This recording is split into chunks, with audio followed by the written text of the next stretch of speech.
पूर्व कांग्रेस नेता आचार्य प्रमोद कृष्णम ने न्यूज 18 से एक्सक्लूसिव बातचीत की और इस दौरान उन्होंने बताया कि किसके इशारे पर सीताराम केसरी का घनघोर अपमान हुआ है, क्या था इस अपमान का 10 जनपद कनेक्शन और सच्चाई जानकर आपके पैरों तले जमीन खिसक जाएगी। क्या कुछ कहा उन्होंने वो आपको सुनाते हैं। केसरी को हटाने का आदेश कहां से आया था? सोनिया गांधी जी के यहाँ से। कि उठा के फेंक दो? विंसेंट जॉर्ज ने, अर्जुन सिंह जी, गुलाम नबी आजाद, राजेश पायलट, जितेंद्र प्रसाद, सबने बोला कि इसको जीती भाई जितेंद्र प्रसाद जी के पिताजी बोला कि इनको उठा के फेंक दो। राजेश पायलट जी और आप सब कार्यकर्ताओं को यह आदेश दिया गया कि भाई अब इनको उठा के फेंक। उनके साथ बदतमीजी की गई कांग्रेस दफ्तर के अंदर। क्या बदतमीजी हुई थी? धोती खोली गई थी उनकी, बदतमीजी हुई, गालियां दी गई, उनकी धोती खोल दी गई थी और इस सबको बाकायदे वरिष्ठ नेताओं के द्वारा शीर्ष नेतृत्व को बताया जा रहा था और वहां प्रसन्नता का माहौल था। और अब बात करते हैं कन्नौज और रायबरेली की। दोनों ही सीट का कमोबेश एक सा ही हाल देखा जा रहा है। दोनों ही सीटों पर विपक्षी गठबंधन में कंफ्यूजन ही कंफ्यूजन है। कन्नौज में सपा और रायबरेली में कांग्रेस अब तक अपना उम्मीदवार तय नहीं कर पाई है। ऐसे में सवाल उठना लाजमी है कि इसकी वजह क्या है। कहीं ऐसा तो नहीं कि दोनों दलों का आत्मविश्वास डगमगा गया है। रिपोर्ट आपको दिखाते हैं।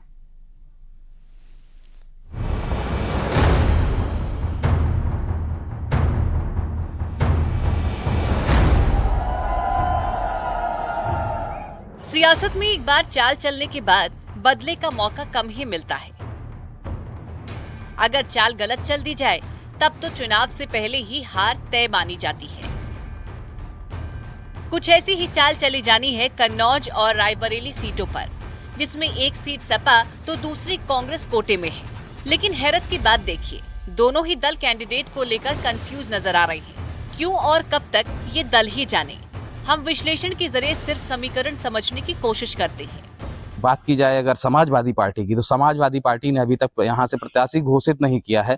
प्रत्याशी की अगर बात की जाए समाजवादी पार्टी के नेताओं की, तो समाजवादी पार्टी के नेता जो है वो लगातार ये कह रहे हैं कि यहाँ से अखिलेश यादव ही प्रत्याशी होंगे। सबसे पहले कन्नौज की बात कर लेते हैं, जिसमें दल प्लस कैंडिडेट प्लस जाति की सीक्वेंस को साथ में रखकर देखते हैं। सबसे पहले बीजेपी की बात करते हैं। यहाँ से सुब्रत पाठक कैंडिडेट हैं। उनके पाले में करीब 3.25 लाख ब्राह्मण वोटर एक तरफा हैं। दूसरे नंबर पर बीएसपी प्रत्याशी इमरान बिन जफर हैं, जिनकी तरफ 2 लाख के आसपास मुस्लिम प्लस 2 लाख के आसपास ही दलित वोटर हैं। अब बचती है सपा, जिसका कोई कैंडिडेट तो नहीं उतरा, लेकिन ये समझिए कि सपा के पास यादव वोटर ही बचता है, जिनकी संख्या करीब 2.5 से 2.25 लाख के आसपास है।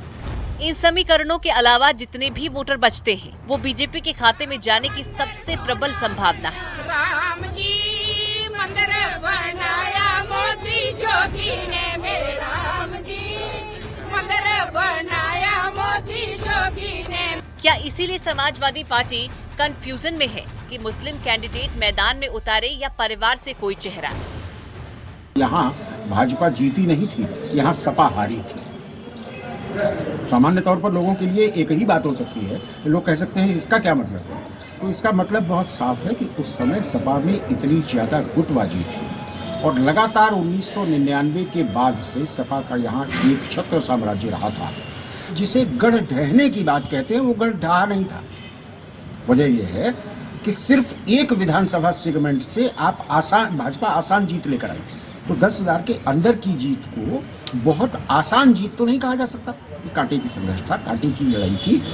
जो काम 19 में सपा के लिए हुआ था, वही काम 24 में अब भाजपा के लिए हुआ। जैसे कन्नौज को लेकर समाजवादी पार्टी कुछ तय नहीं कर पा रही, इसी तरह रायबरेली को लेकर कांग्रेस में कंफ्यूजन है। अब तक रायबरेली सीट से सोनिया गांधी चुनाव लड़ती रही हैं, लेकिन सोनिया गांधी इस बार राजस्थान से राज्यसभा पहुंच गई। अब सोनिया गांधी के बाद किसी सीट से उतारा जाए, इस पर एक राय नहीं बन पा रही।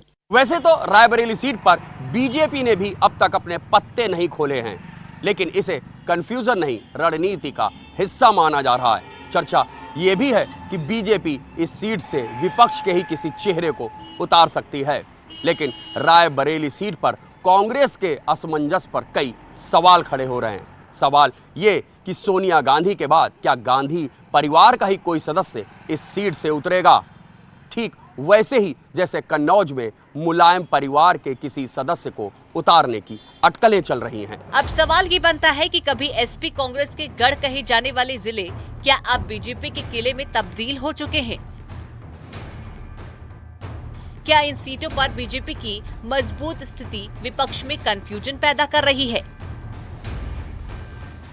अगर नहीं तो दोनों दलों में इतना कंफ्यूजन क्यों है?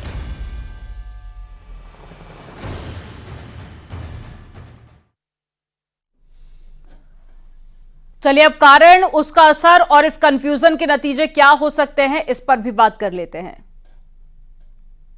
2014 की अगर बात करें, उस समय सपा की गवर्नमेंट थी, तो भाजपा और डिम्पल के बीच में कड़ा मुकाबला हुआ और मार्जिनल अंतर से डिम्पल जीत गई थी। अगर बात करें 2019 की, रसूलाबाद के जो विधायक थे तत्कालीन पूर्व कैबिनेट मंत्री शिव कुमार बेरिया उस समय भाजपा में चले गए थे, उनका वहाँ ठीक ठाक जनाधार है। इस वजह से डिम्पल को 85,500 कुछ वोटों से संतोष करना पड़ा था, जबकि सुब्रत पाठक को 1 लाख कुछ वोट रसूलाबाद से मिले थे। कहने का मतलब है जो जीत का अंतर आया था रसूलाबाद से आया था।